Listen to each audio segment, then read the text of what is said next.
Kwa hiyo hicho kinachosemwa ndoa imevunjika haikuwa ndoa, lakini maana yake na yeye aliposema kwamba amwambia mtoto wake asifanyeje, asibadili dini, maana yake alikuwa anajua kabisa mtoto wake anakwenda kuziniwa na anakwenda kufanya kuchezewa. Hivi wewe kama mzazi unashindwaje kumweka mtoto katika maadili yaliyokuwa sawa sawa?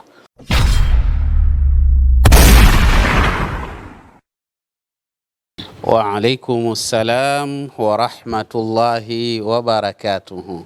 Sawa bwana, jana nimekutumia video clip ambayo tulifanya mahojiano na mama wa mwanamke ama naweza kusema msichana ambaye anafahamika kwa jina la Najma, ambaye mwanamke huyo anaitwa Amina Vikoba kama sio Kikala, kwa hiki ambacho kimetokea, kuvunjika kwa ndoa ya binti yake. Kubwa zaidi ambalo limefanya nizungumze na wewe kuhusiana na maneno ambayo mama mtu ameyazungumza. Tunafahamu, tulishazungumza mimi na wewe tangu kipindi kile kwamba ndoa ilivyokuwa imefungwa, ndoa kama nakumbuka, ndoa ilikuwa imefungwa serikalini, baadaye ndoa imevunjika, ndo kama hivi.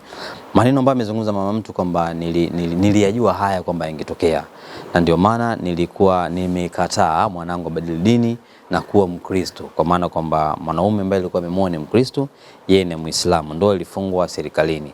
Alimkataza binti yake wakati alimfuata kumtaka ushauri kwamba mama nataka niolewe na Mkristo, alimwambia usibadili dini kuingia kwenye Ukristo, fungeni ndoa serikalini ili hali isije katokea mambo tofauti. Mwisho wa siku yameshatokea, ndoa imevunjika na mama anaonesha maneno ambayo alishawahi kumwambia binti yake kwamba nilishakwambia usibadili dini, kwamba haya yangetokea, mwisho wa siku yametokea.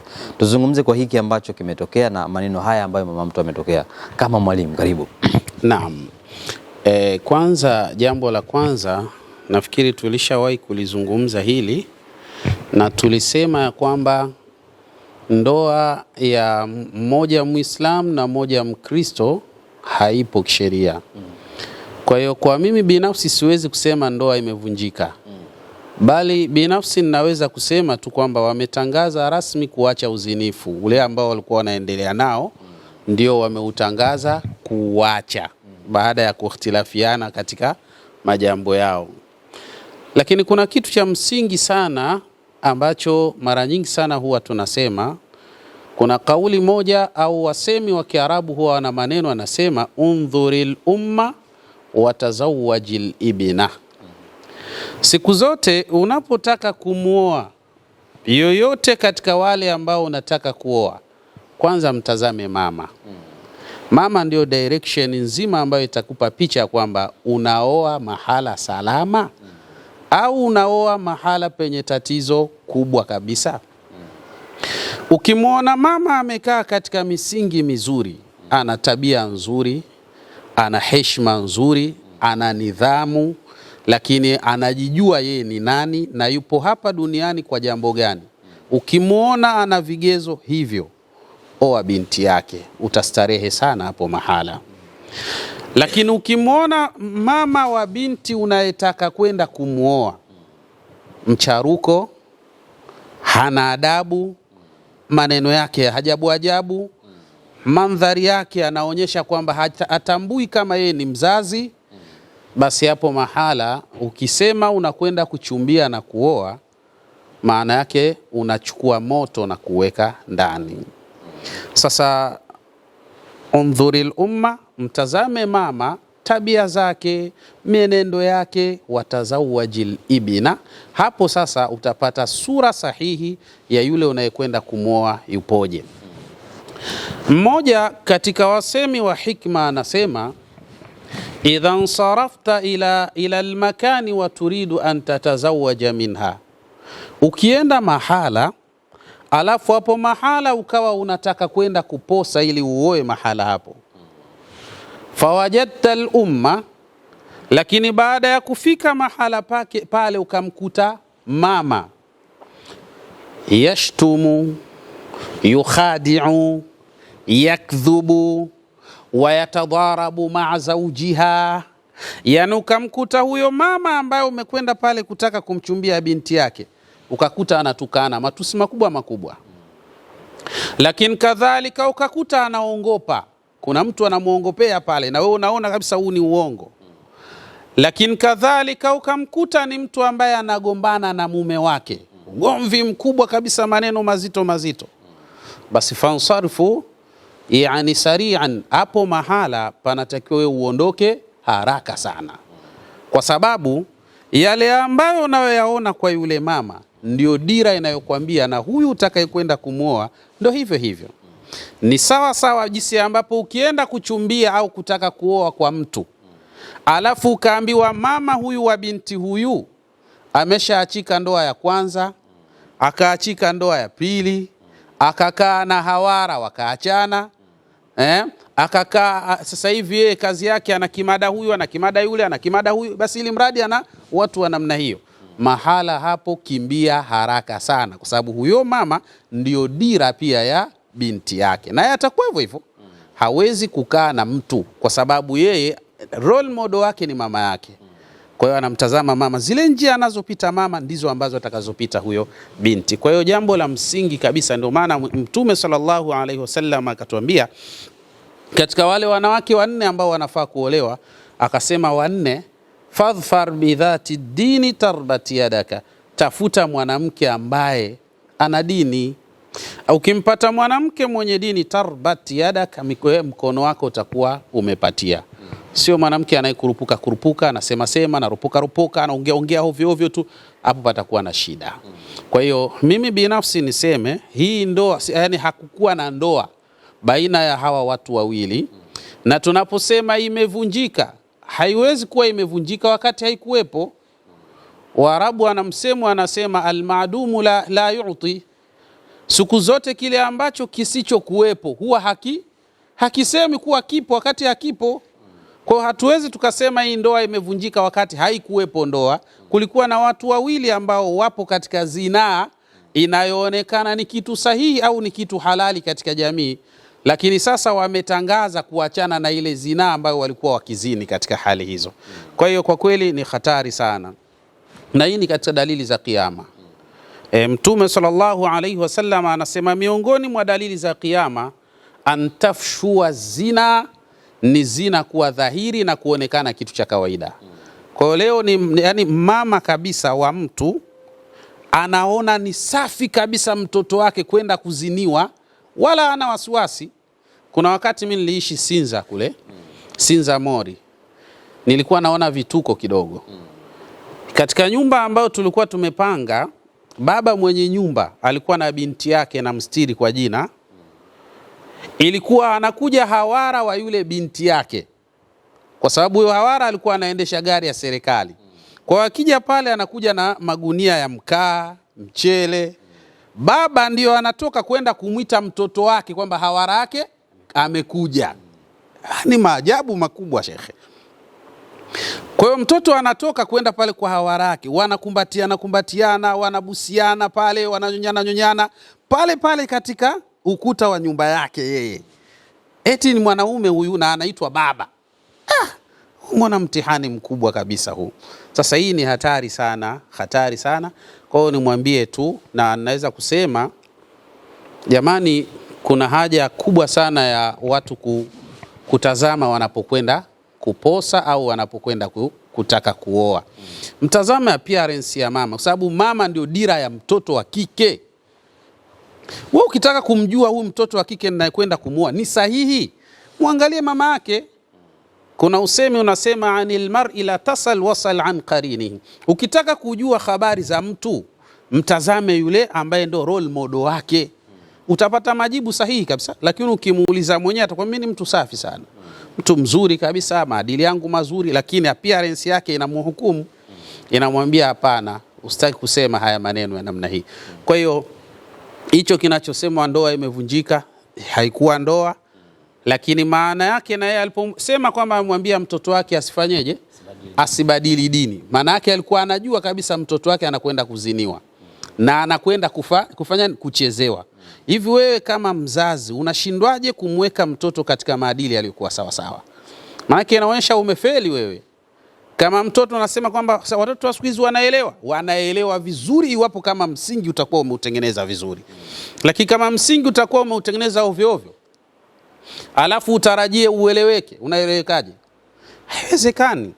Kwa hiyo siku zote wanasema Waswahili, samaki mkunje, aiwa, akiwa mbichi pale ndo anaweza kukunjwa. Sasa mtoto kaisha kuwa mtu mzima, utamkunjaje? Ndio sasa na yeye atafanya mauzauza ya hatari, alafu mwisho wa siku mtakuja kulaumiana baadaye. Lakini tumi niwaambie mwishoni kabisa, niwape mauidha, niwaambie jamani, hii ni dunia na dunia tunapita, na kwenye maisha marefu zaidi ni kaburini kisha akhera. Maana kaburini, mimi nimeenda pale Bagamoyo, kuna kaburi pale nimekuta yani kuna mtu pale kafa ana miaka 700 800 na zaidi, yupo kaburini. Sasa haya maisha hapa duniani, miaka yetu 30 40 60 70 ni miaka mifupi sana, lakini maisha mazito yapo kaburini.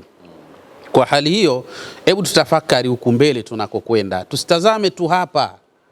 Dunia hii ni muda mdogo sana. Ndio maana mmoja akamalizia maneno akisema, ad-dunya aqallu min al-qalil wa ashquha adhallu min adh-dhalil law kana ad-dunya tadum lakana Muhammadu hayya daim.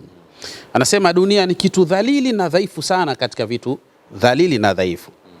Wa ashquha adhallu min adh-dhalil, na matamanio ya dunia ni vitu dhalili zaidi. Kisha akasema lau kana dunia tadum, kama dunia ingekuwa ina uwezo wa kudumu sana, lakana Muhammad hayya daim, basi Muhammad angekuwa hai na angedumu kuwepo bwana mtume Muhammad, kwa sababu yeye ni kipenzi cha Mwenyezi Mungu.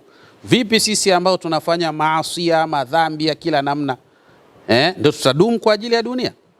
Ikiwa wewe utadumu kwa ajili ya uwepo wa dunia, basi kadhalika, yani ikiwa dunia itadumu kwa ajili yako wewe, basi wewe hutodumu kwa ajili ya dunia, utaondoka tu.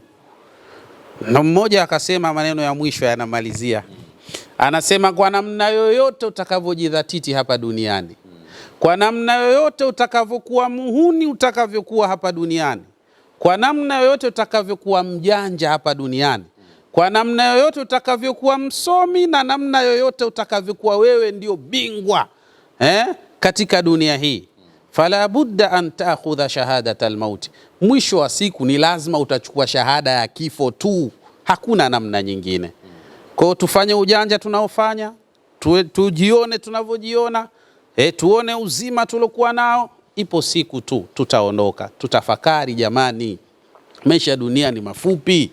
Kwa hiyo nimwambie dada yangu huyu anaitwa Amina Vikoba, nimshauri tu na nimweleze atafakari pia kuna maisha ya baada ya kifo, sio hapa tu, lakini kadhalika na yeye ndio inawezekana ikawa dira ya mtoto wake. Mtoto anatazama njia anazopita mama, kwa kuwa anatazama njia anazopita mama. We mama, unamtengenezea mtoto wako njia gani? Unahisi ni sawa au utaratibu?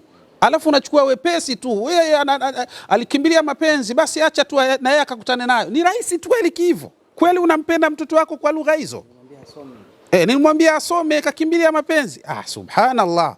Mzazi hupaswi kuzungumza maneno ya namna hii. Unapaswa kusikitika kwa haya ambayo yanayoendelea katika hali za namna hii. Wallahi inatisha, inatia huzuni. Ingawa mwenyewe anaona zake poa tu, yani wepesi kabisa. Subhanallah. Mwenyezi Mungu atulinde na atunusuru katika haya. Amen. Tumalizie la mwisho. Tumekuwa tunakutana na maswali mengi sana kunako mitandao yetu ya kijamii.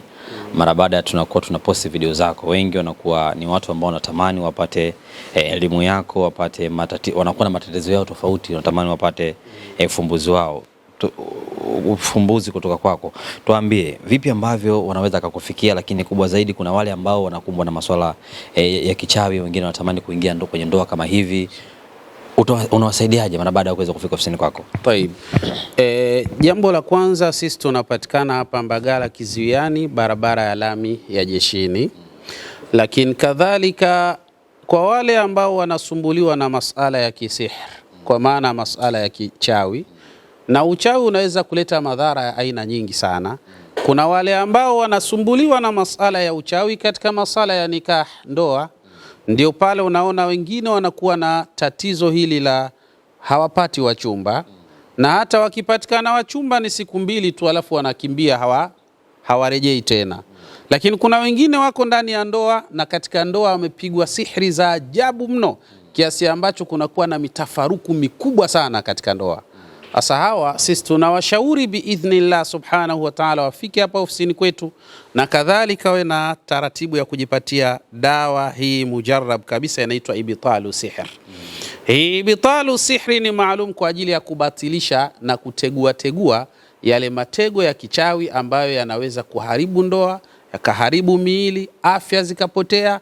Basi hii bila shaka ibtalu sihri ni muhimu sana sana kabisa, lakini kwa msingi zaidi ni kufika hapa ofisini kwetu, mazuri yatapatikana biidhnillah. Na ndivyo ambavyo umemaliza shehe wetu ama mwalimu wetu Yusuf Diwani. Mengi tumezungumza, lakini kubwa zaidi kuhusiana na hiki ambacho kimetokea, kuvunjika kwa inayosemekana ni ndoa, wengi tunaamini hivyo, ya mtoto wa Amina Vikoba kama sio si wa Kikala. Kwa wale ambao wafuatiliaji wa tamthilia ya Kombolela, wengi wamekuwa ni watu ambao wanauliza wapi ambapo naweza nikapata huduma za shehe, ama vipi ambavyo naweza nikapata namba za shehe. Mimi nikupe tahadhari ya kwamba usije ukaomba namba kupitia kwenye ukurasa huu wa YouTube.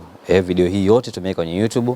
Kama unahitaji kupata namba za shehe, njoo kwenye Instagram ya Nyundo TV, njoo kwenye Facebook ya Nyundo TV, au njoo kwenye TikTok ya Nyundo TV. Niambie bwana, mimi nina shida ya kufika ambapo yupo Sheikh Yusuf Diwani, ama nina shida ya kuweza kupata namba ya Sheikh Yusuf Diwani. Ukienda YouTube huko kuna matapeli wengi, watu wengi wanatumia jina la Sheikh Yusuf Diwani kwa ajili ya kuweza kujipatia chochote.